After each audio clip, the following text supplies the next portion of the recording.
We're speaking of the principle of self-defense.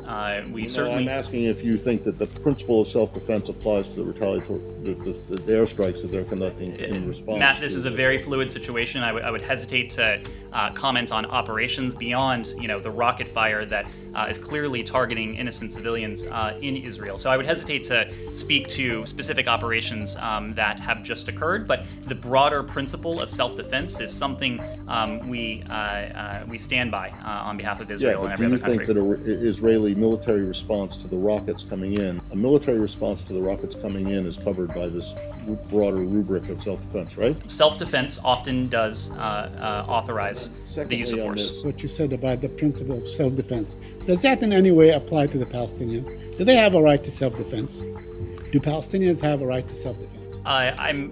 In broadly speaking, Saeed, we believe in the concept of self-defense. We believe it applies to any state. I don't think that I certainly wouldn't want my words to be construed as. I understand. I want to ask you on Israel. I don't want to harp on this either, but the Israelis killed 13 people just now, including maybe 5 or 6 children. Do you condemn that? Do you condemn the killing of children?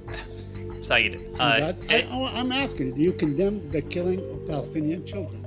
Obviously, and these reports are just emerging, and I understand, I was just speaking to the team, I understand we don't have independent confirmation of facts on the ground yet, so I'm very hesitant to get into reports that are just emerging. Obviously, the deaths of civilians, be they Israeli or Palestinians, are something we would take very seriously. Your answer, you're going to know as soon as I read what your answer was, that there's a big problem with it. You said, well, not a problem, it just doesn't answer the question. We believe that it, meaning the right to self-defense, applies to any state.